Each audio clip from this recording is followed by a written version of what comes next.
பாலை நிலத்தில் புதிய பாதை. Praise the Lord. பாலை நிலத்தில் நான் பாதை ஒன்று அமைப்பேன், பாழ் வெளியில் நீரோடைகளை தோன்ற செய்வேன். ஏசாயா 43:19. இந்த மாதத்தின் முதல் நாளில் அவரை தேடி வந்திருக்கும் நம் அனைவரையும் பார்த்து நம் இனிய ஆண்டவர் சொல்லக்கூடிய அருமையான வார்த்தைகள் இவை. இந்த வருடத்தின் கடந்த மாதங்களில் பாதை தெரியாமல் புலம்பிக் கொண்டிருக்கும், வறண்டு போய் கிடக்கும் பாலைவனம் போன்ற வாழ்க்கை வாழ்ந்து கொண்டிருக்கும் ஒவ்வொருவரையும் பார்த்து ஆண்டவர் ஆறுதலாக சொல்லக்கூடிய இந்த வார்த்தைகள் எனக்கு சொல்லப்பட்ட வார்த்தைகள் என நம்பும் ஒவ்வொருவருடைய வாழ்விலும் நிறைவேறும் என்பதில் சந்தேகம் இல்லை. ஆம் அன்பானவர்களே, இதெல்லாம் எனக்கு கஷ்டமே கிடையாதுங்க. இதை போய் ஒரு பெரிய பிரச்சனையாக என்கிட்ட பேசிகிட்டு இருக்கீங்களே, என்கிட்ட விட்டுட்டீங்கல்ல, கவலையை விடுங்க, நான் முடிச்சு கொடுத்துட்றேன் என்று நம்மிடம் சொல்லும் மனிதர்கள் எத்தனை பேர்? அவர்கள் மாறலாம், ஆனால் நம் ஆண்டவர் மனம் மாற மனிதர் அல்ல, நம்பத்தக்க தேவன் அவர். ஆசீர்வதிக்கிறேன் என்று சொன்னால் நிச்சயம் நம்மை ஆசீர்வதிப்பார். பாதை ஒன்றை உண்டு பண்ணுகிறேன் என்று சொன்னால் நிச்சயம் பாதையை உண்டு பண்ணுவார். அதில் எந்தவித சந்தேகமும் இல்லை. ஆனால் தேவையானது ஒன்றே ஒன்றுதான், நாம் அவர் மேல் வைத்திருக்கக்கூடிய விசுவாசம். இந்த மாதம் என்னென்ன காரியங்கள் நமக்கு நடக்கப் போகின்றன என்பது நம் ஒருவருக்கும் தெரியாது. ஆனால் நம் தேவாதி தேவனுக்கு முழுவதும் தெரியும். நேற்றும் இன்றும் என்று மாறாது இருக்கும் நம் தேவனுக்கு நம் வாழ்க்கையின் ஒவ்வொரு நொடியும் தெரியும். இஸ்ரவேலை ஆசீர்வதிப்பதே எனக்கு பிடித்த காரியம். ஏசாயா 44:3 என்று வாக்களித்த நம் தேவன் இந்த மாதத்தில் தம்முடைய நன்மையால் நம்மை முடிசூட்டி நெய்யாய் பொழியக்கூடிய பாதையை உருவாக்கி அமர்ந்த தண்ணீர் அண்டையில் நம்மை அழைத்து செல்ல காத்திருக்கிறார். ஆகவே இந்த மாதத்தின் ஒவ்வொரு நொடியையும் அற்புதம் செய்யும் அவர் கரத்தில் இப்பொழுதே இந்த க்ஷணமே நாம் கொடுப்போம்.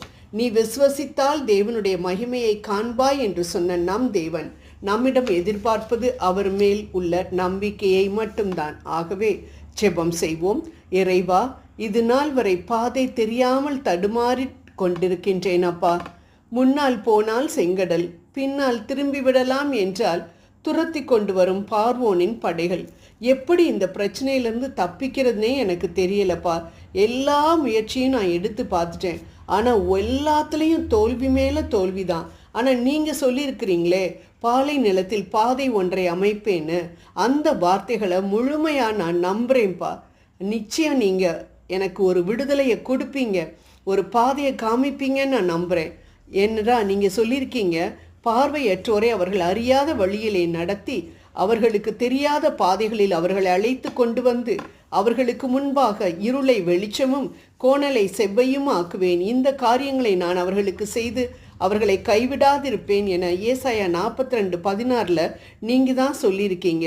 அதனால் பார்வையற்றோரை போல பாதை தெரியாமல் தவிக்கும் எனக்கு நிச்சயம் எனக்கு தெரியாத, என் கண்களுக்கு இது நாள் வரை புலப்படாத புதிய பாதையை திறந்து என் பிரச்சனைக்கு ஒரு முடிவை கொண்டு வருவீர் என முழுமையாக நான் உங்களை நம்புகிறேன்ப்பா. நான் உங்களை நம்புகிறேன். அதனால் நிச்சயம் நீங்கள் எனக்கு இந்த மாதம் ஆசிகளை வழங்கி என்னை மகிழ்விக்க போறீங்கன்றது எனக்கு நல்லாவே தெரியுது. அப்படிப்பட்ட உங்களுக்கு நான் என்ன கைமாறு செய்ய முடியும்? இதோ நான் உம்மை மகிழ்விக்க இந்த மாதம் முழுவதும் நான் கடைப்பிடிப்பேன் என நான் எடுத்திருக்கும் இந்த தீர்மானங்களை உமக்கு முன்பாக வைக்கிறேன். இவற்றை ஆசீர்வதித்து இதிலிருந்து நான் பின்வாங்கி போகாமல் இருக்க தேவையான பலத்தை நீர் எனக்கு கொடுத்தள்ள வேண்டுமாறு உம்மை மன்றாடுகின்றேன். ஆம், நான் எடுத்திருக்கக்கூடிய தீர்மானங்கள் தினமும் நீர் விரும்பியபடி 1 மணி நேரமாவது நான் செபிப்பேன். ஜெபத்தில் நிச்சயம் நான் உம்மை துதிப்பேன், விவிலியம் வாசிப்பேன். அந்த நாளில் செய்த எனது பாவங்களுக்காக மன்னிப்பு வாங்குவேன்.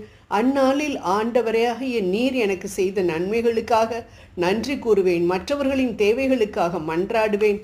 தேவைகளை குறித்து என் நாவினால் விசுவாச அறிக்கை செய்வேன். என் குடும்பத்தினரை அன்பு செய்வேன் மற்றும் அவர்களோடு அதிக நேரம் செலவிடுவேன். என் கடமையை நேர்த்தியாக செய்வேன். ஆண்டவரே, இந்த வழியில் நான் உமது ஊழியக்காரியாக இருப்பேன். அப்பொழுது நீர் எனக்கு கொடுக்கக்கூடிய ஊழியத்தை அதிக சந்தோஷத்தோடு நான் பெற்றுக்கொள்வேன். ஆமேன். இது போன்ற நமது தீர்மானங்கள் ஆண்டவரின் பார்வையில் கனம் பெற்றவைகளாக காணப்படுவதால் நம் தேவன் நம்மை நிச்சயம் ஆசீர்வதிப்பார். ஆமேன்.